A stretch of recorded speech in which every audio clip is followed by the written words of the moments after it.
4:30 a.m. Turning off his car, Eli glances to his right just in time to see Randy emerging from his own car. Peering through his windshield, he sees that they are in a dilapidated parking lot that should be vacant at any time of day, especially this time of night. There are several power poles with no working lights attached to them, and instead of yellow lines outlining each parking space, a multitude of weeds has taken over the job. Getting out of his car, Eli mechanically sets the alarm, but feels slightly more at ease since he and Randy are not the only ones risking their vehicles in this abandoned lot. "So where are we going? Is it a strip joint?" Eli asks Randy, who appears to be nearly giddy. "No, this is better than any skanky striptease," he answers. "Well, what the fuck is it?" Eli probes. "It's hard to explain. You just gotta see it." After checking his watch, he motions for Eli to follow him as he begins to quickly work his way past other parked cars. When they reach the street, Eli realizes that they are in a loose group with about 10 other men. "Hey Randy, are we all going to the same place?" Eli questions, slightly uneasy. "Yeah, man. Hey, you got a C-note?" "A C-note? What for?" "That's the price of admission." "Don't bitch, man. You dropped a K at the track yesterday. Just have it ready." All right, Eli says, surrendering to his own curiosity. For the next 5 minutes, he and Randy walk in silence with only his heartbeat and the sounds of rocks skittering across the ground as the group of men make their way down the street. Soon, as if following a collective compass, the group makes a hard left and begins to descend down a darkened passageway that Eli can only assume is a stairwell. Once at the bottom, they approach a heavy door with an even heavier man standing in front of it. Having to look up nearly 7 inches to meet his eyes, Eli hitches up his pants and throws his shoulders back as he retrieves the $100 from his wallet. Once every man has his cash in hand, the heavy door opens with a slight creak, and each man enters, making sure to hand the money off to the lummox by the door. Closely following Randy, Eli attempts to relax, despite the fact that his heart is pounding rapidly in his chest. With no knowledge of what is to come, the sudden change from pitch blackness to candlelight is slightly unsettling. He falls in line beside his escort as all of the men line up against a large set of cast iron bars. They are identical to prison bars, except there seems to be no entrance or exit. Settling into a spot beside Randy, Eli folds his arms and plasters an expression of disinterest on his face while he surveys the layout. On the other side of the bars, there are at least 4 candelabras holding 4 candles each, all fully lit. The air is heavily scented with an aroma that reminds him of chocolate and sex. With the familiar sensation of arousal settling in his lower abdomen, Eli cannot help but notice that the men surrounding him have not made a sound since they all entered.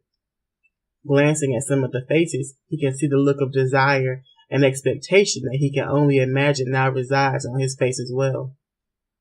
The far walls are draped with soft lavender fabric that seems to begin at the center of the ceiling and weaves in arcs across the ceiling until they reach the 4 corners of the room. From the center of the wall, a king-size bed covered in white satin and purple throw pillows juts out towards them. On a shelf above the bed, Eli notices not only different bottles of lubricant, but there are at least 6 different vibrating sexual aids, varying in size and shape. Hearing a heavy thud, Eli whispers, "What the hell is going on?" "Shut the fuck up," Randy quickly snaps. "It's starting." A moment later, soft music begins to play, seemingly coming from all around them. Hearing a man behind him suck in his breath, Eli's eyes are lured to the far right corner of the room as someone emerges from the shadows. They are covered from head to toe in a hooded satin robe that drags on the floor. Stepping to the rhythm of the music, the hooded figure slowly begins to sway their hips while untying the front of the robe. When the sash is dropped to the floor, the robe teasingly falls open, revealing a sand-colored abdomen and very low-cut white panties. In one swift motion, she pulls back the hood, but her eyes are covered in a mask as if she were attending a masquerade ball. Then she slips the loose garment off of her shoulders, allowing it to cascade to the floor. Hearing mild groans from all around him, Eli has to shift his stance as his eyes fall on her large round breasts. There are large hoops piercing through each of her nipples, which are round and inviting. The white panties cling to a pair of wide hips that are connected to a pair of creamy thighs that are pressed firmly together. There is no space between her legs, and the soft mound of her pubis seems to barely be contained by the thin material. Compared to the snack that Eli had enjoyed earlier in the back of his Crown Victoria, this woman was a 4-course meal. The power of his mounting arousal was virtually painful, compelling him to unfold his arms involuntarily and grip the cast-iron bars as though he might pull them apart. Smoothly, she licks her plush, gloss-covered lips and smiles at the gathering. "Good evening, gentlemen. I am happy to have you join me." Her voice is deep. Maturity seems to swim from her lips like a whale diving into deep water, pulling you under. "There are more of you tonight. It looks like I am growing in popularity. I am pleased that you all think so much of me. I thank you for your patronage. Some of you are new, but you will get the feel of the experience. Last session, one of you requested that I wear white panties. Which one of you requested that?" Seeing movement beside him, Eli looks beside him and sees that Randy has raised his hand. Slowly, the mostly nude woman crosses her enclosure and stops directly in front of them. The heat generated by her short journey towards them sets Eli's groin ablaze, with his only thought being of plunging deep inside her body.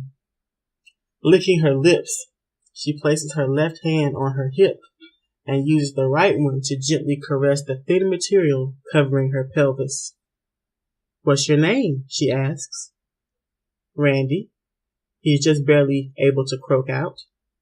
"Randy, is this what you want to see, Randy?" she asks him. "Yes." "I fulfilled your request from last session, so you know what that means, don't you, Randy?" Sucking his teeth, he eagerly answers, "Oh yeah." Raising her voice, the woman says, "Lead him inside." Watching Randy take a step back, Eli sees the lummox from the door place a hand on his co-worker's shoulder and push him through the crowd, where they both disappear into the dark. A low murmur begins to spread among them until Randy suddenly appears looking bewildered inside the woman's enclosure. "Welcome, Randy." Patting the corner of the bed, she says, "Sit down right here." Chewing on his lip, Randy obeys, having to adjust his genitals before taking his seat. Taking a stance in front of him, the woman begins to rub her finger over the silky white panties, watching his eyes settle on her crotch. "Touch me, Randy." Obeying her, Randy reaches out, inverts his hand, and gently touches the fabric of her panties. Parting her legs, she takes hold of his wrist and pushes it between her thighs until he is cupping her labia completely. "Do you like that? Do you feel the heat?" Randy does not answer. Instead, he begins to massage the thick area, compelling the woman to grind her crotch into his hand. The rules are, the chosen only indulges in one act. You must decide what the act will be. Decide quickly, she demands. Quickly, Randy begins to unbuckle his belt and unbutton his pants. In a blink, he is lying back with his erection exposed for the audience to see. "I want inside those white panties," Randy stammers. Stepping back, the woman hooks her fingers into the thin strap of her panties and slides them over her hips and down her thighs. After discarding them, she straddles Randy, slowly climbing up his body and dipping her hips as she reaches for the shaft of his exposed erection. Next, she grips it strongly, gaining a groan from her guest. Raising her hips, she positions his penis for penetration, and as if on cue, all the men swiftly move to a better vantage point, just as she sinks down over his erection. The two groan in unison. Everyone in the group stares at the pair with mouths agape. Some have pressed their bodies flush against the bars, wishing to phase through the iron in order to get a closer look. Others grip their erection through their pants, stroking subtly as to not draw attention to their masturbation. When she moves her vagina up and down over his shaft, they all can see the glossiness of her secretions on his skin. With her sexual ministrations increasing in vigor, they all can hear the juicy result of their coupling. With all of the men staring at the scene as if they are trapped behind the bars, Eli grunts inwardly as sweat begins to seep from between his fingers and the iron bars. Envy is oozing from his pores and rolling over him in waves as she reaches behind her and palms each cheek of her ass, spreading it so that she can plunge even further onto Randy's erection. Following this adjustment, Randy involuntarily grips the seductress's hips, with eyes wide as she incrementally increases her pace. With her own eyes beginning to flutter behind their lids, her lips slowly part and saliva trickles from the corner of her mouth and runs down her chin. I can feel it, Randy. You are near. Don't hold back. Give it all to me, she relays with only a hint of urgency. Despite his desire to prolong this fantasy encounter, Randy can feel his control dissipate. When the first pelvic contraction jettisons his ejaculate into her still working vagina, she cries out in ecstasy, with her entire body becoming still and rigid, while only her hips and ass move in a jerking upward motion.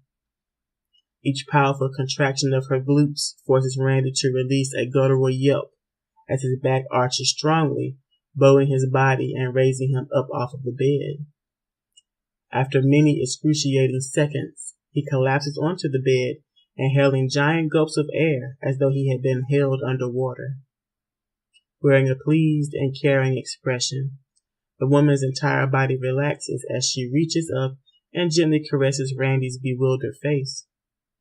My experienced viewers now realize that tonight's festivities are at an end.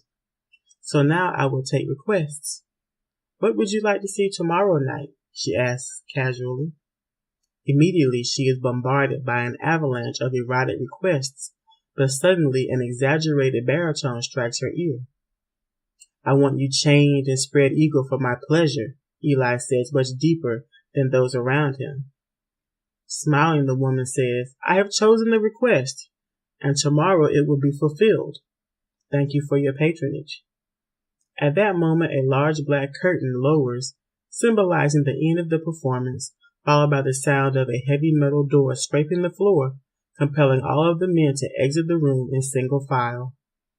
Aside from the shuffling of feet, there is no sound other than aroused silence, which covers them like a shroud and ushers them into the stillness of night.